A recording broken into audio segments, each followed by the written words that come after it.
Old Henry is a Western film starring Tim Blake Nelson as Henry.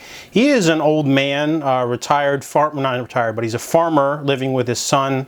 His wife died a decade earlier, so he basically just sort of runs this farm because he has a past. We have this sort of inkling that he did some stuff in his past. He might have been a bank robber or something because he keeps all of his guns and his bullets hidden in a compartment in the house. And he also sometimes gets visits from his brother-in-law.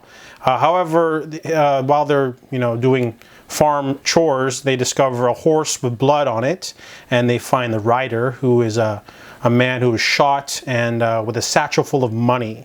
So he just kind of wants to leave it, but he can't. So he ends up bringing the man back to their house and nursing him back to health, only to find out that there are some deadly people after the bag of money, obviously. But both parties say that the other party is a fake law enforcement, so he doesn't know who to trust, and it ends up being a sort of game of cat and mouse to the big finale. So this movie is very similar to another, very similar to Unforgiven, very similar themes of like wanting to just retire and be like a good person, but sometimes you have to go back to your old life and you don't want to. It's a tragedy when you do that, but it's a really great performance from Tim Blake Nelson.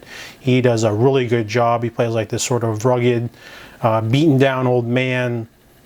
And then there's also like the really good performance from Stephen Dorff as the villain of the piece. And then everyone else does a pretty good job too, but most of the movie's slow up until the last half hour, and then it's like a lean, mean Western machine full of like shooting and violence, and definitely might be considered a Western classic simply because of the high caliber of the production design, the acting, the story, and the action.